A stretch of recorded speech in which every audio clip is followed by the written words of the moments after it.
after PK Subban slashed him? Intentional or not? You can't say he was or wasn't. Oh, how can you? What are you? How can you? You can't say if he How was. can you? If he scores a tying goal, everybody's like, wow, what a warrior. Okay, you know what? Let's ask someone who actually probably has their head not clearly in their backside. Mr. Nick Kiprios, NHL Insider for Sportsnet. Hey, man, how are you? Quiet game one. Good. We eased into it. Dipped our toe in, Nick. Dipped our toe in the water, and now we're ready for some more or at least get the controversy going in game two. Okay, so real quick, because George is being irrational. Yeah.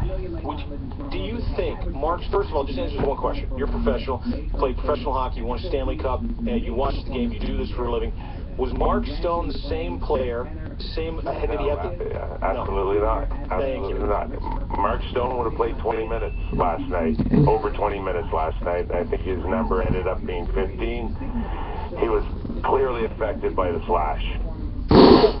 Second question. Should PK Subban be suspended for the slash? No. Okay. No. I know you guys are going back and forth. I don't see intent. I see intent to let him know that you don't get a free pass in front of the net. It was dumb of PK to choke up on a stick and have a baseball swing kind of mentality on the swing. I think it was the perfect storm to get him thrown out. But if we're talking intent to be suspended, I don't see it now. The way these things work is they slept on it last night. I don't think they made any decisions. They will get a medical report at some point. And believe me, if Mark Stone has any type of fracture in his wrist, if he's done for the rest of the series, Ottawa will find the highest mountain peak and shout it out as quickly as they can. And in all probability, PK would probably be suspended. But I said it that at the time I thought it was sufficient enough. I don't think it warrants a suspension, but injuries play a key role in all of this, and they'll wait for the medical report. Nick, if Stone scores a tying goal late in the third period, are we having this conversation? You know what? Again, it's almost irrelevant.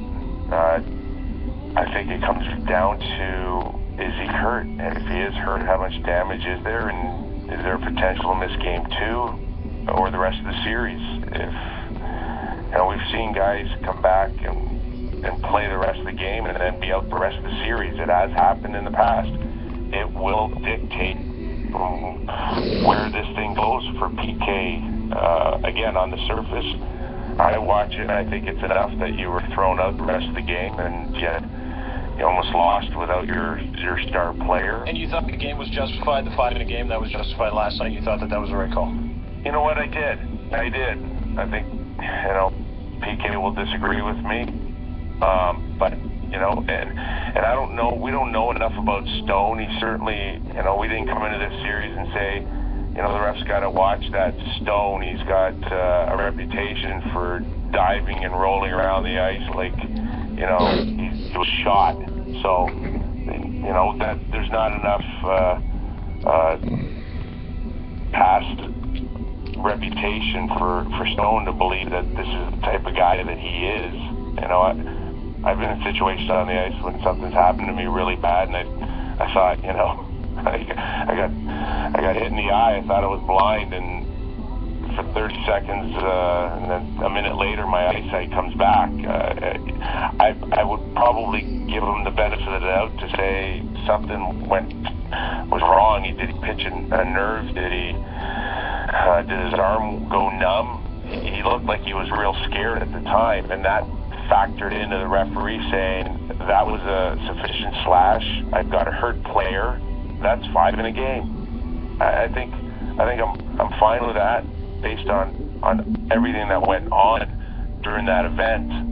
But then after that, I don't think it warrants a suspension if in fact Stone's okay. If it's not, then we got a different discussion. Well, we'll find out today. And Dave Cameron's comments after the game didn't help Dave Cameron either. I don't know if you heard what he said about going after their players. That was ridiculous. I'm with you. Just not in today's day and age. I get it. 15, 20 years ago, you could say a lot of things, but, all this stuff gets documented now, and, eye for an eye doesn't, really go over well in Gary Bettman's office anymore, and targeting star players, and, warning the league that if you don't suspend him, then we'll take matters in our own hand with their star players. Not a good idea by Dave Cameron. Nick, we saw Peter Strelly get the axe in Boston yesterday. Should he be the next GM of the Leafs? Well, listen, if Brendan Shanahan can convince him that this new style of management can work, I certainly think his record speaks for itself in Boston. He's won a Stanley Cup, and he certainly kept the team competitive. There were some cap issues for Boston, and that has to be in consideration when you interview him. But overall, I think he did a pretty good job in Boston. Yeah. And if you're going to interview everybody, you're going to interview the next and up-and-comer that's never been a general manager, but certainly has put the work in, like Mike Fuda. Did you go off the cuff a little bit here with a guy like Chris Draper, who's been mentoring in Detroit and played with Brendan Shanahan? I'm hearing there's interest in George McPhee, who's been out for a little while since being fired from Washington. There's a.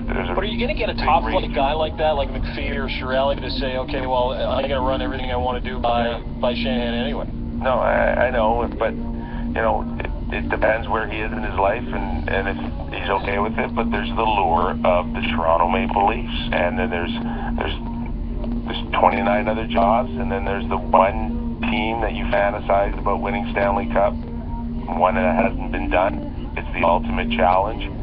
You want to be the genius that can turn it around, or part of the genius team. It's the ultimate fantasy, man, coming to Toronto and helping them win a Stanley Cup. That may change a few people's minds, but we'll see what happens at the draft or the draft lottery Saturday. That thing can change all on its own for the Toronto Maple Leafs. If you're lucky enough to get Connor McDavid, well, how does that change everybody's mind moving forward of being part of the organization? I'd say it's the biggest game changer in Toronto Maple Leaf history. It will. Happen. I'm convinced the fix is in. There's no way he's going to Arizona, Edmonton, or Buffalo. So, hey, appreciate you doing this, Nick. Thanks so much, brother. Have a great day, boys.